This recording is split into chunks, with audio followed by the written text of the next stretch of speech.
السلام علیکم. Good to have you at Urdu audio books. حاضر خدمت ہے تنزیلہ ریاض کا ناول عہد الست، ایپیسوڈ 19. کیا کہا؟ کیا کرنا چاہتی ہو تم اپنی تصویروں کے ساتھ؟ میں نے کچھ ہکا بکا سا ہو کر پوچھا تھا. وہ اپنے مخصوص دلربا انداز میں مسکرائی. تم بس دیکھتے جاؤ اور سر دھنتے جاؤ. مجھے اپنی صلاحیتوں کو اپنے آپ کو منوانے کا طریقہ سمجھ میں آ گیا ہے. اس کا لہجہ ٹھوس تھا. میں جیسے پگھل کر بہنے لگا. وہ کیا کرنا چاہ رہی تھی؟ میں اپنے آپ کو اس کے معاملے میں جتنا سمجھاتا تھا اتنا ہی بے بس پاتا تھا. میں خود کو نصیحتیں کر کر کے بھی تھک گیا تھا. وہ میری گرل فرینڈ تھی، میری جاگیر نہیں تھی. لیکن نہ جانے کیوں اس کے معاملے میں میرا احساس ملکیت بے حد توانا اور طاقتور تھا. میں نے کبھی اپنی جاگیر پر، حتیٰ کہ اپنی ماں پر بھی کبھی حق نہیں جتایا تھا. لیکن ٹیا میں کچھ ایسی بات تھی کہ اسے کہیں حفاظت سے اپنی تحویل میں رکھوں، جبکہ میں یہ بھی جانتا تھا کہ وہ آزاد فضاؤں کا پرندہ تھی. اسے بلندی عزیز تر تھی.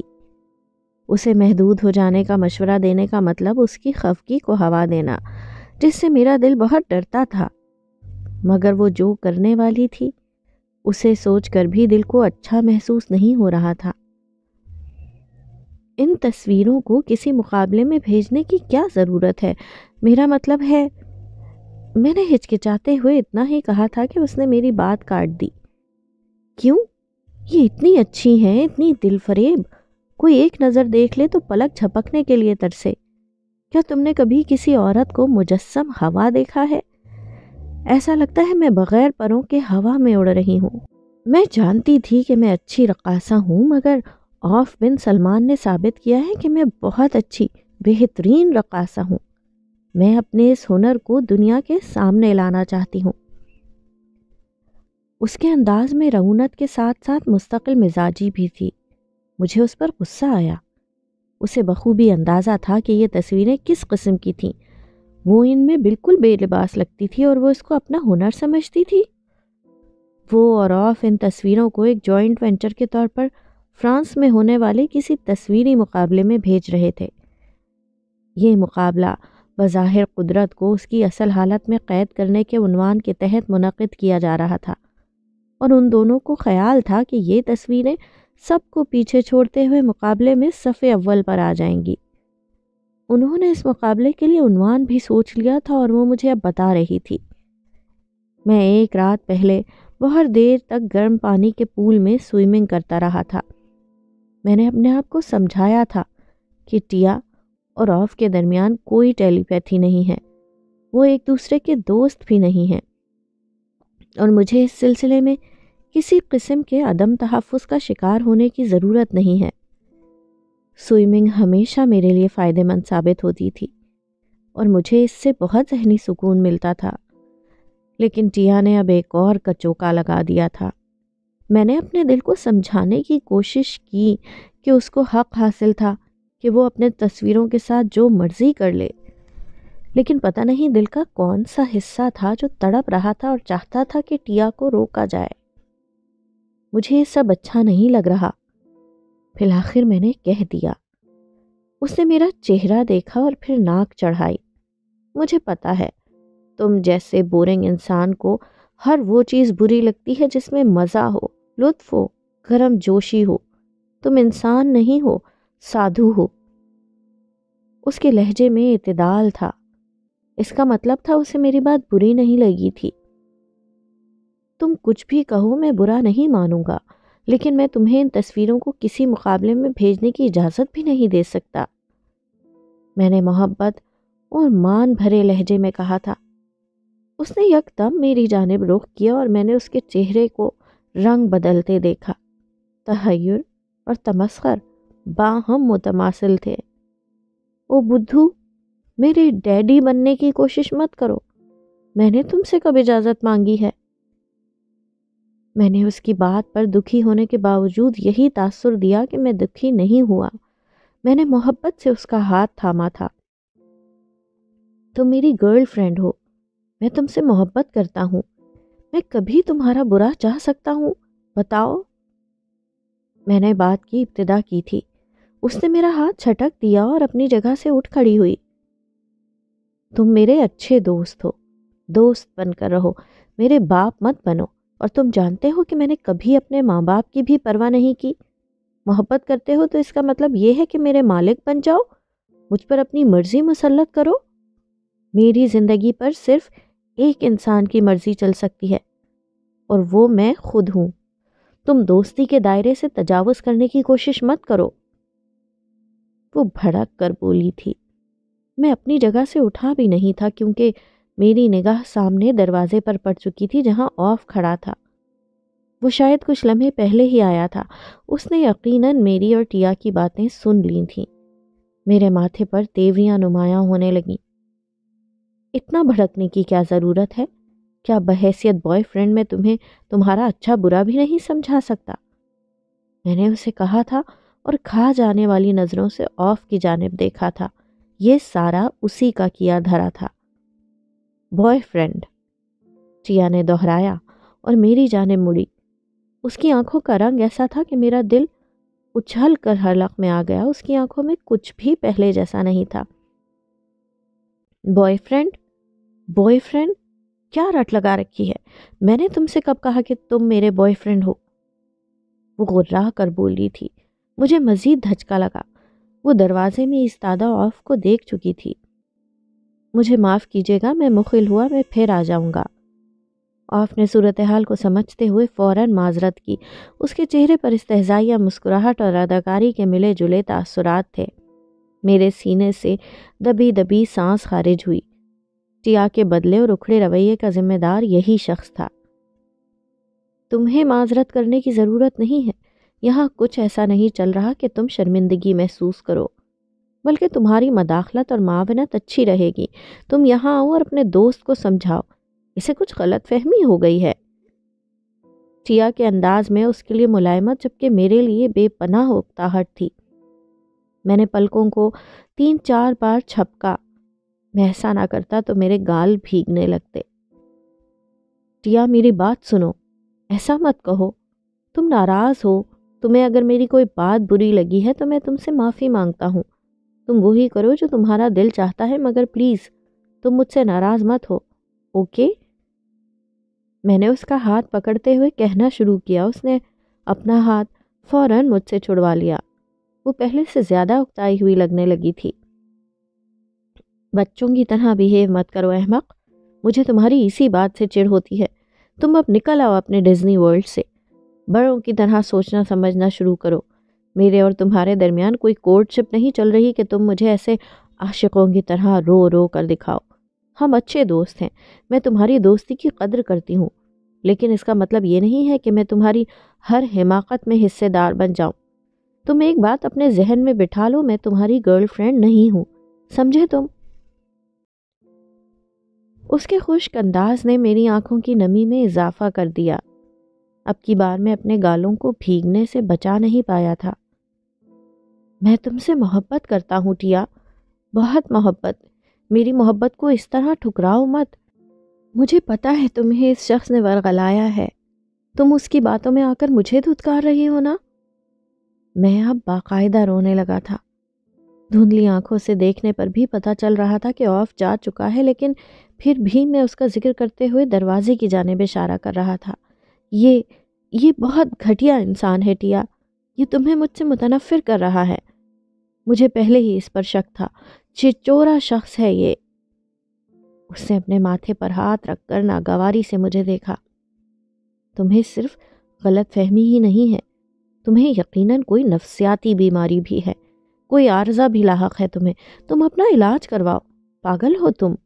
میں نے چند دن ہنس کر تم سے بات کیا کر لی، تم اپنے آپے سے باہر ہو گئے، تم نے سب کچھ خود ہی فرض کر لیا۔ غور سے میری بات سنو، میرے دل میں تمہارے لیے ایسے کوئی محسوسات نہیں ہیں۔ ارے یار، ہو بھی کیسے سکتے ہیں؟ تم اپنی جانب دیکھو، اپنی اوقات دیکھو، اپنی شکل، اپنے طور طریقے۔ تم ابھی بھی اس قابل نہیں ہو کہ کوئی جوان اور خوبصورت لڑکی تمہیں اپنا بوائے فرینڈ کہہ سکے۔ میں تمہیں ایک دوست کی حیثیت سے زمین سے اگنا سکھا رہی تھی اور تم اس بات کا انتقام لینا چاہتے ہو مجھ سے، یا مجھے سزا دینے کا ارادہ ہے؟ وہ بولتی چلی جا رہی تھی اور میں گنگ ہو گیا تھا۔ مجھے مناسب الفاظ ہی سمجھ میں نہیں آ رہے تھے۔ وہ مجھ سے اس قدر متنفر ہو گئی تھی کہ میری محبت کو میری غلط فہمی کہہ رہی تھی۔ ٹیا، میں تم سے بہت محبت کرتا ہوں، بہت زیادہ۔ میں تمہاری خاطر کچھ بھی کرنے سہنے کو تیار ہوں ٹیا، ایسے مت کرو ٹیا۔ میں نے ہاتھوں کی پشت سے آنکھیں صاف کی تھیں۔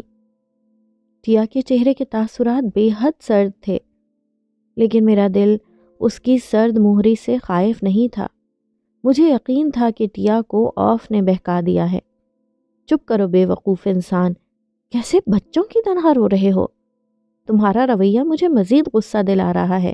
تم ابھی جاؤ یہاں سے، تمہارا دماغ ٹھکانے آ جائے تو واپس آ جانا، میں تمہیں ساری صورتحال دوبارہ سے سمجھا دوں گی۔ وہ بے انتہا تپ کر بولی تھی اور میں لاچار کھڑا رہ گیا تھا۔ یہ سب میری وجہ سے نہیں ہوا، میں اس کا ذمہ دار نہیں ہوں۔ میں نے اسے ورغلایا ہے، نہ کبھی پھانسنے کی کوشش کی ہے۔ میں ایسا کروں گا ہی کیوں؟ یہ میرا معیار نہیں ہے۔ تمہیں سن کر حیرانی ہوگی اور شاید برا بھی لگے کہ وہ مجھے لڑکی اچھی لگتی ہی نہیں ہے، ذرا سی بھی نہیں۔ وہ خود پسند اور بناوٹی بھی ہے، اسے جھوٹ بولنے کی عادت ہے اور وہ اپنے مفاد کی خاطر انسانوں کو ٹرمپ کارڈ کی طرح استعمال کرتی ہے۔ آف نے اپنی چیزیں سمیٹتے ہوئے سپاٹ انداز میں کہا تھا۔ اس نے میرا ہر الزام مسترد کر دیا تھا۔ میرا دل چاہا تھا کہ اس کا سر پھاڑ ڈالوں یا گلا دبا ڈالوں۔ میں اسے کہنا چاہتا تھا کہ یہاں سے دفع ہو جائے، لیکن وہ پہلے سے ہی اپنی چیزیں اکٹھی کر رہا تھا۔ مجھے اپنے کمرے میں آتا دیکھ کر اس نے بن یافے کو وہاں سے باہر بھیج دیا تھا۔ تم 24 گھنٹے اس کی تصویریں بناتے ہوئے گزارتے ہو، اس کے ساتھ فرانس جانے کی تیاری کرتے ہو اور پھر کہتے ہو وہ مجھے اچھی نہیں لگتی۔ جھوٹے، بہت جھوٹے ہو تم۔ میں نے غرا کر کہا۔ میرا گلا روتے رہنے کے باعث پہلے ہی کافی تکلیف میں تھا۔ وہ میری جانب مڑا۔ اس کے ہاتھ میں فوٹو البم تھا جسے اس نے بیڈ پر پھینک دیا۔ پہلی بار وہ برہم محسوس ہوا۔ میں جھوٹا نہیں ہوں۔ ایک بات اپنے ذہن میں بٹھا لو، میں جس خطے سے تعلق رکھتا ہوں وہاں جھوٹ بولنا گناہ سمجھا جاتا ہے۔ مجھے اگر وہ لڑکی اچھی لگتی تو میں کہہ دیتا، لیکن اگر میں کہہ رہا ہوں کہ مجھے وہ اچھی نہیں لگتی تو تم بھی مان لو کہ میں سچ کہہ رہا ہوں۔ میں اس کے ساتھ وقت گزارتا ہوں، نہ اس کے ساتھ کوئی منصوبہ بندی کی ہے۔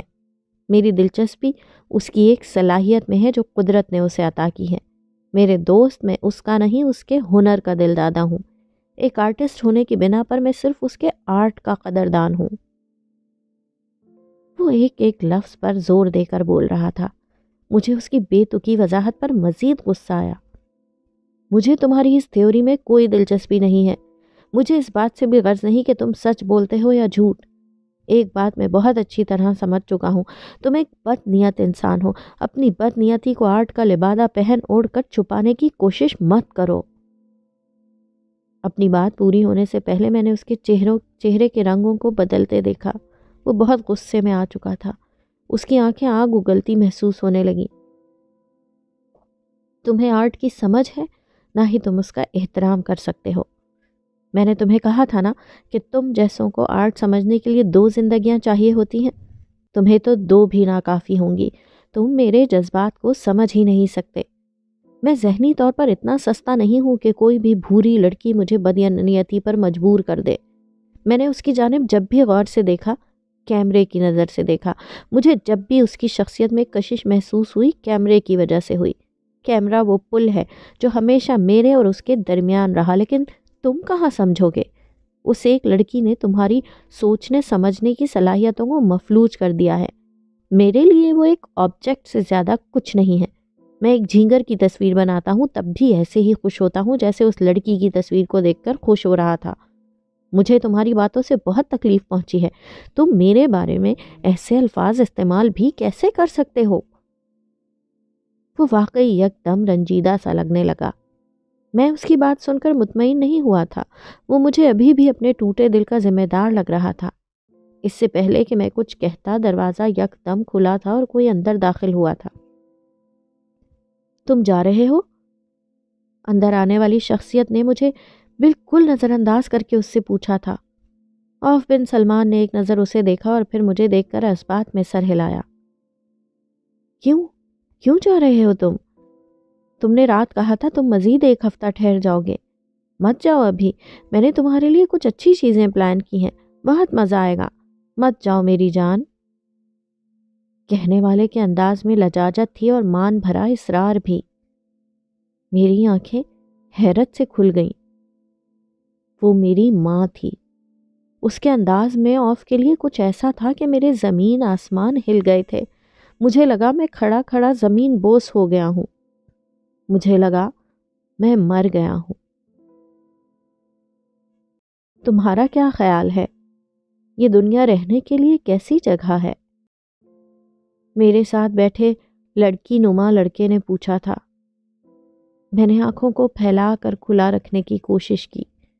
میرا سر بھاری سا ہو رہا تھا اور آنکھیں جیسے دیکھنے کی صلاحیت سے عاری ہو رہی تھیں. یہ شاید الکوہل کی زیادہ مقدار اپنے اندر انڈیلنے کے باعث ہو رہا تھا. یہ میرا شراب پینے کا پہلا موقع تھا، بلکہ میں کسی بھی بار میں اس مقصد کے لیے پہلی بار ہی آیا تھا. میں اپنے آپ کو، اپنے قریب رہنے والوں کو، اپنے سے وابستہ رشتوں کو، اپنے دکھوں کو، اس دنیا کو، سب کو بھول جانا چاہتا تھا. میں نے دیکھا تھا لوگ بار میں جا کر پیتے تھے تو سب کچھ بھول کر ہی نکلتے تھے. مجھے ڈرگز ملتی تو میں وہ بھی لے لیتا، لیکن جو میرے بس میں تھا میں وہی کر رہا تھا. میں یہی کر سکتا تھا کہ اپنے آپ سے انتقام لیتا رہتا. میں ٹیا کو کچھ نہیں کہہ سکتا تھا. عوف بن سلمان سے بھی بغض ختم ہو چکا تھا. کوہو نے تو مجھے کبھی اس قابل ہی نہیں سمجھا تھا کہ میں اس کے ساتھ کوئی رشتہ وابستہ کر سکتا. میں صرف اپنی ذات کو تکلیف پہنچا سکتا تھا. مجھے نفرت ہو گئی تھی اپنے آپ سے، اس دنیا سے، اور اپنے آپ کے اس دنیا میں ہونے سے. میں نے آنکھوں کو مزید پھیلاتے ہوئے دوبارہ اس لڑکے کی جانب دیکھا. اس کے بال لمبے تھے اور اس نے ناک میں بالی پہن رکھی تھی. اس کے چہرے پر میک اپ کے اثرات ختم ہو چکے تھے جو میں پہلے بار کے اندر بیٹھے دیکھ چکا تھا. اس کا نام سیم تھا. سیم وہ پہلا شخص تھا جس نے میرے لیے پہلی ڈرنک آفر کی تھی. ٹرینکیولا کے ساتھ سرکے والے کھٹے چپس میرے لیے اس نے ہی منگوا کر دیے تھے. اسی نے مجھے بتایا تھا کہ چپس کھاتے رہنے سے ہمیں شراب کا نشہ آہستہ آہستہ چڑھتا ہے. ہم زیادہ الکوہل پی سکتے ہیں اور دنیا کو گالیاں بکنے کے لیے زیادہ قوت مل جاتی ہے. میں نے اتنی الکوہل اپنے اندر ڈال لی تھی کہ میں بے قابو ہو گیا تھا. میں نے بار کے اندر بیٹھے ابکائی کر دی تھی، جس کی بنا پر ویٹرس نے مجھے گارڈز کو بلوا کر بار سے باہر پھینک دیا تھا. سیم کے ساتھ بھی شاید ایسا ہی ہوا تھا، جو وہ بھی میرے ساتھ ہی باہر آیا تھا اور اب ہم دونوں فٹ پاتھ پہ بیٹھے تھے. یہ دنیا رہنے کے لیے اچھی جگہ نہیں ہے، اس نے میری خاموشی سے اکتا کر خود ہی کہا تھا. میرا سر گھوم رہا تھا. میرے ذہن میں مختلف چیزیں ایک ساتھ چل رہی تھیں، لیکن نشہ اتنا ہو چکا تھا کہ میں اب کچھ بھی سوچنے کی ہمت نہیں کر پا رہا تھا. میں وہاں سے اٹھ کھڑا ہوا تھا. مجھے گھر جانا تھا. میں اور کہاں جاتا؟ مجھے تمہارا انداز اچھا لگا. تم کمپرومائزنگ ہو، اپنے باپ کی طرح. ایک بات یاد رکھنا، کامیابی تب ملتی ہے جب انسان سب سے پہلے اپنی ذات کے بارے میں سوچے. میں بحیثیت اس کی ماں یہ بہتر فیصلہ کر سکتی ہوں کہ وہ کہاں رہے گا. یہ کوہو تھی، میری ماں، یا ماں کے نام پر دھبا، مجھ سے چند سال بڑے لڑکے کی گرل فرینڈ. دکھ بڑا ہی نہیں تھا، ناقابل بیان بھی تھا. مجھے اس بات کا صحیح ادراک بھی نہیں تھا کہ مجھے کیا چیز زیادہ دکھ دے رہی ہے. ٹیا کا رویہ اور کوہو کی گندی فطرت دونوں ہی مجھے اندر سے توڑ گئی تھیں. میں ٹیا کی وجہ سے آبلہ بن گیا تھا اور کوہو نے مجھے پھوڑا بنا ڈالا تھا. میرے سر میں درد کی پہلے سے زیادہ شدید لہر اٹھی. میں نے جھکی ہوئی پشت کے ساتھ مڑ کر دیکھا. مجھ سے چلا نہیں جا رہا تھا. قدم قدم پر لڑکھڑاتے تھے۔ سیم مجھے پکار رہا تھا کہ میں وہیں سڑک پر بیٹھ جاؤں۔ میرا وزن یک دم میرے قابو میں نہیں آ رہا تھا، سر بھاری ہو رہا تھا، مگر باقی جسم اتنا ہلکا پھلکا ہو رہا تھا کہ لگتا تھا کہ گر جاؤں گا۔ تم مجھے چھوڑ کر کدھر جا رہے ہو؟ میرا انتظار بھی نہیں کیا۔ سیم ہچکولے کھاتے میری جانب آ رہا تھا۔ میں جلتی بجھتی ٹیوب لائٹ جیسی آنکھوں کے ساتھ رک گیا تھا۔ تمہیں مجھ سے کچھ کام ہے؟ میں نے بمشکل زبان ہلائی تھی۔ مجھے ٹوائلٹ جانے کی ضرورت بھی محسوس ہونے لگی تھی۔ میں بس اب گھر جانا چاہتا تھا۔ یہاں سے نکلتے ہوئے میں نے سوچا تھا کہ کاش یہ میرا گھر نہ ہوتا۔ میرے ذہن سے اب تفکرات کا غلبہ ہٹ رہا تھا۔ آف بن سلمان اور ٹیا اب مزید میرے دماغ سے چمٹے ہوئے نہیں تھے۔ کوہو بھی جیسے کہیں محو ہو رہی تھی۔ وہ نیند چروٹھی ہوئی محسوس ہوتی تھی، اب آنکھوں کے کناروں پر آ ٹکی تھی۔ میں وہیں کہیں گرنے والا ہو رہا تھا۔ میں نے تم سے کچھ پوچھا تھا، سیم میرے قریب آ کر بولا تھا۔ میں نے پلکیں پٹپٹا کر اسے دیکھا تھا۔ یہ دنیا رہنے کے لیے کیسی جگہ ہے؟ اس نے دہرایا تھا۔ میں نے اس کا چہرہ دیکھا۔ اس نے میرا ہاتھ پکڑ کر مجھے دوبارہ وہیں سڑک پر بٹھا دیا۔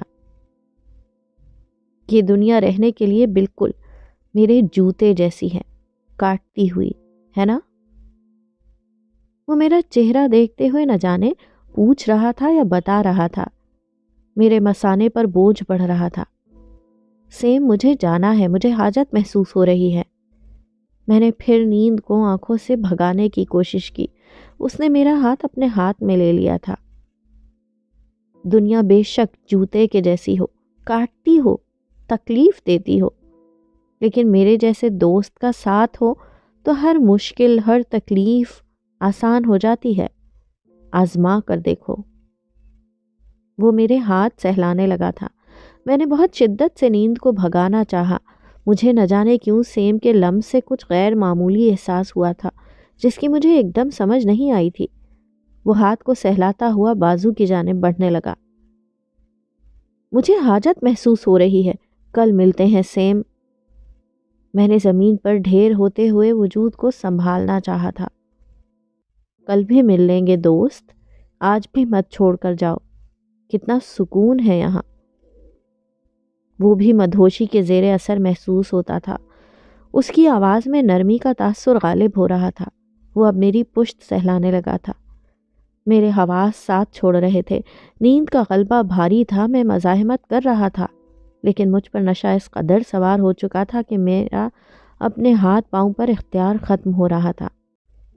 سیم نے میری پشت سے میری گردن تک کا سفر کر لیا تھا۔ مجھے انتہائی گندگی کا عجیب سا احساس ہوا۔ سیم کیا چاہتا تھا؟ انسان کا ضمیر مرنے سے پہلے مزاحمت ضرور کرتا ہے۔ میں نے سیم کو دھکا دیا تھا۔ میں وہاں سے اٹھنا چاہتا تھا، لیکن میں بے بس تھا۔ میرا جسم نہ جانے کیوں میرا ساتھ نہیں دے رہا تھا۔ میں زمین کے سینے پر گر گیا تھا اور سیم مجھ پر۔ شہروز سے بات ہوئی؟ ممی کے سوال پر اس کا دل چاہا وہ اپنا سر دیوار میں دے مارے۔ وہ جانتی تھیں کہ شہروز کراچی گیا ہوا ہے اور اس کی کالز لے رہا ہے، نہ میسیجز کا جواب دے رہا ہے، مگر پھر بھی وہ پاپا کے سامنے اس سے شہروز کے متعلق استفسار کر کے کیا ثابت کرنا چاہ رہی تھیں۔ پاپا اس کے چہرے کی جانب دیکھنے لگے۔ اسے بے پناہ کوفت ہوئی۔ آپ کی طبیعت کیسی ہے؟ اس نے مصنوعی انداز میں مسکراتے ہوئے ان کی خیریت دریافت کی تھی۔ ان کی طبیعت گزشتہ رات سے کچھ خراب تھی۔ انہوں نے سر ہلایا۔ وہ بولنے کے معاملے میں کافی کفایت شار تھے۔ جہاں جملے کی ضرورت ہوتی تھی وہ وہاں لفظ، اور جہاں لفظ چاہیے ہوتا ہے وہاں فقط اشاروں سے کام لے کر بات سمجھا دیا کرتے تھے۔ وہ بہتر محسوس کر رہے تھے، اس لیے انہوں نے اسبات میں گردن ہلا دی تھی۔ ٹھیک محسوس نہ کر رہے ہوتے تو چپ رہ کر بتا دیتے کہ ابھی بھی بہتر نہیں ہے۔ الحمدللہ صدیقی صاحب سے ملاقات ہوئی تھی آج، آپ کی خیریت دریافت کر رہے تھے، اس نے مسکراتے ہوئے بتایا تھا۔ حالانکہ وہ کافی الجھ گئی تھی۔ وہ فی الفور ان کی توجہ شہروز کے موضوع سے ہٹانا چاہتی تھی۔ انہیں ذیابیطس کی بیماری تھی اور وہ عارضۂ قلب میں بھی مبتلا تھے۔ گزشتہ کچھ عرصے سے انہیں آرتھرائٹس کی تکلیف بھی ہو گئی تھی۔ حالانکہ وہ خود ایک اچھے پیڈیاٹریشن تھے، لیکن ذیابیطس نے ان کو بڑا وہمی اور زود رنج قسم کا بنا دیا تھا۔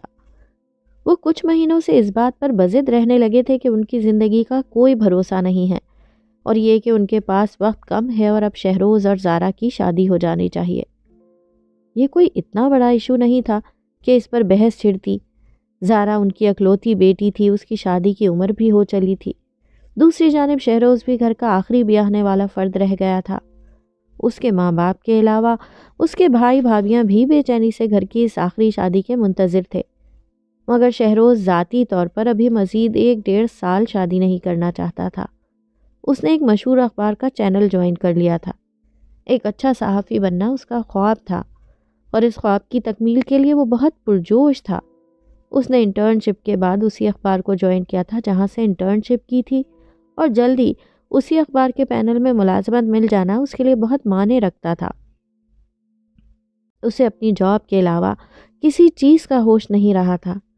زارا کے منہ سے شادی کی بات سنتے ہی وہ اس بات پر اصرار کرنے لگا تھا کہ زارا پھپھو کو تب تک اس کے ڈیڈی سے بات کرنے سے روک کر رکھے جب تک کہ وہ اسے گرین سگنل نہیں دے دیتا۔ یہ بات زارا نے ممی کو تو بتا دی تھی، مگر پاپا کو بتانے کی اس میں ہمت تھی نہ اس کی ممی نے، جبکہ وہ یہی سمجھ رہے تھے کہ ٹال مٹول شاید زارا کی جانب سے ہو رہی ہے، اور یہ بات ان کے لیے کہیں نہ کہیں پریشانی کا باعث بن رہی تھی۔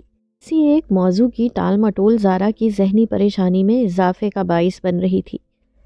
اسی لیے زارا کوشش کرتی تھی کہ ان کے سامنے شہروز کا ذکر کم سے کم ہو۔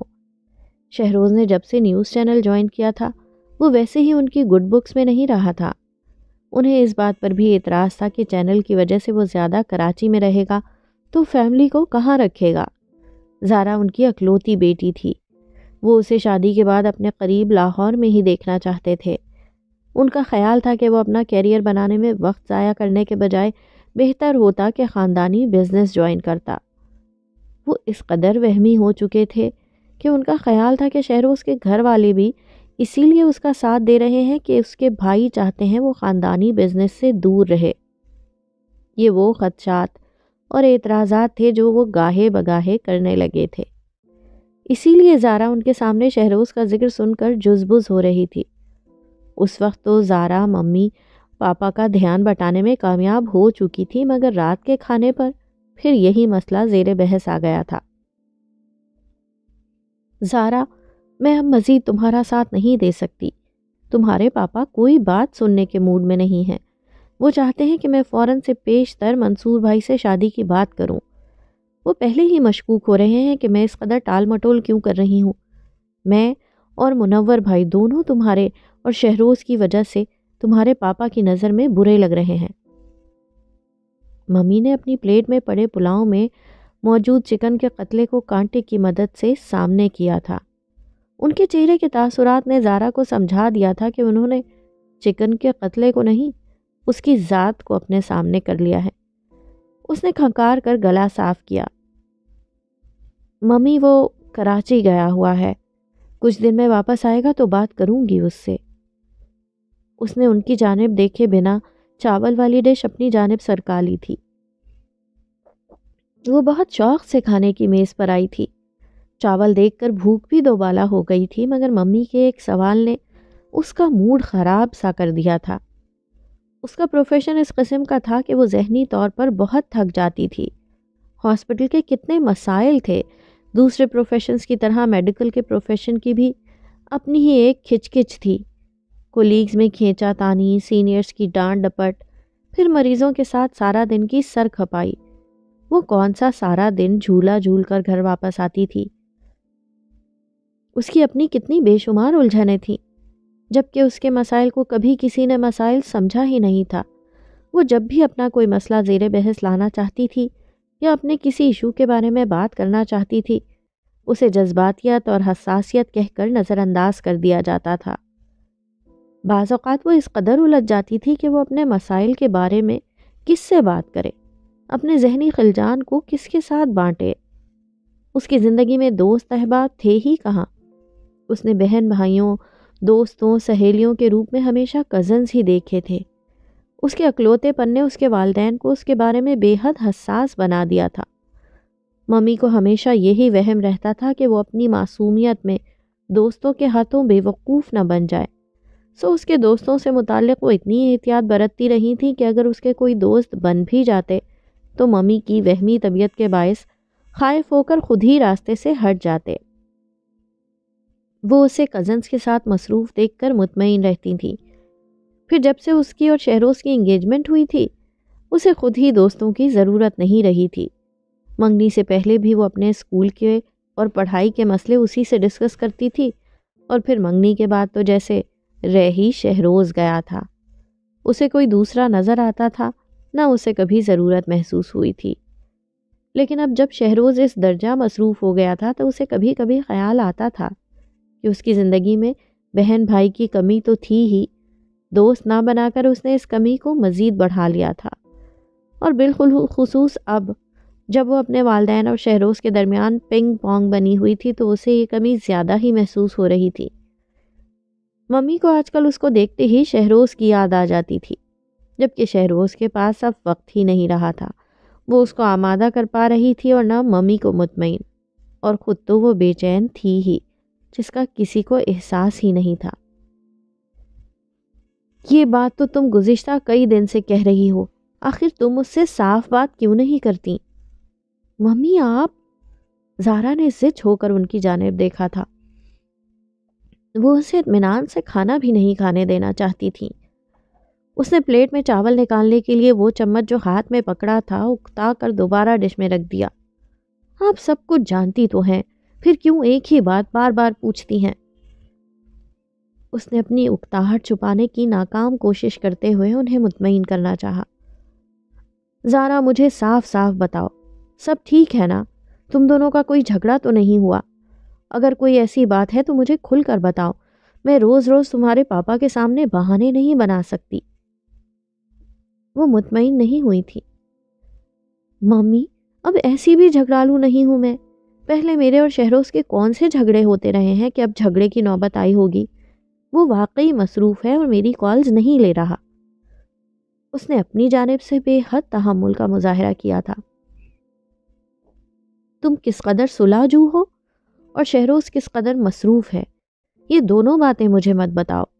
میں تمہاری ماں ہوں، تم جو کتابیں اب پڑھ رہی ہو یہ تم سے کافی عرصہ پہلے پڑھ چکی ہوں۔ میں ضرب المثالوں اور محاوروں سے مطمئن ہونے والا انسان نہیں ہوں۔ میں نے آج روبینہ بھابھی سے بات کی تھی تو وہ کہہ رہی تھی شہروز پرسوں رات واپس آ گیا تھا۔ ممی نے طنزیہ انداز میں کہا تھا۔ زارا نے حیرانی سے ان کا چہرہ دیکھا۔ وہ واقعی نہیں جانتی تھی کہ شہروز واپس آ چکا ہے۔ اس نے صبح سے کئی بار کالز کی تھی مگر وہ کال ریسیو نہیں کر رہا تھا۔ زارا کا خیال تھا وہ کسی کانفرنس کے سلسلے میں گیا ہوا ہے تو یقیناً اسی کی مصروفیت میں کال نہیں ریسیو کر رہا۔ شہروز واپس آ چکا ہے کیا؟ Are you sure mummy? اسے یقین نہیں آیا تھا، اور دوسری جانب ممی کا بھی یہی حال تھا۔ اب تم کہہ دو کہ تمہیں یہ بات نہیں پتا تھی۔ ان کے لہجے میں اب کی بار طنز ہی کی نہیں، بے یقینی اور خفگی کی بھی آمیزش تھی۔ ممی واقعی یہی بات ہے، مجھے نہیں پتا تھا قسم سے۔ اسے اب رونا آنے ہی والا تھا کہ ممی نے اس کی بات کاٹ دی۔ زارا خدا کے لیے جھوٹ بولنا بند کر دو اور مجھے صاف صاف بتا دو اگر تم دونوں کے درمیان کوئی ایشو چل رہا ہے تو۔ ممی میری بات سے آپ کو تسلی نہیں ہو رہی تو آپ خود شہروز سے بات کر لیں، مگر خدا را مجھے معاف کر دیں، میں اکتا گئی ہوں اس بحث سے۔ اب شہروز سے بات کرو تو وہ آپ کو سمجھانے کے لیے کہتا ہے، آپ سے بات کرو تو آپ کہتی ہیں شہروز کو سمجھاؤ۔ میں آپ کو یہ یقین تو دلا نہیں سکتی کہ مجھے واقعی شہروز کی واپسی کا علم نہیں تھا۔ میں شہروز کو یہ نہیں سمجھا سکتی کہ پاپا میری وجہ سے پریشان رہنے لگے ہیں۔ میں تھک چکی ہوں اس کچ کچ سے، مجھے کچھ نہیں پتا۔ آپ لوگوں کی مرضی ہے، جو مرضی کریں، مگر مجھ سے اب کوئی بات نہ کرے۔ اس نے بمشکل آنسو روکتے ہوئے اپنی بات مکمل کی تھی، پھر وہ اپنی جگہ سے اٹھ کھڑی ہوئی تھی۔ زیادہ رونا تو یہ سن کر آنے لگا تھا کہ شہروز واپس آ چکا تھا مگر اس نے اسے فون کرنے کی زحمت نہیں کی تھی۔ ممی نے اسے روکنے کی کوشش کی مگر وہ رکی نہیں تھی اور اپنے کمرے میں آ گئی تھی۔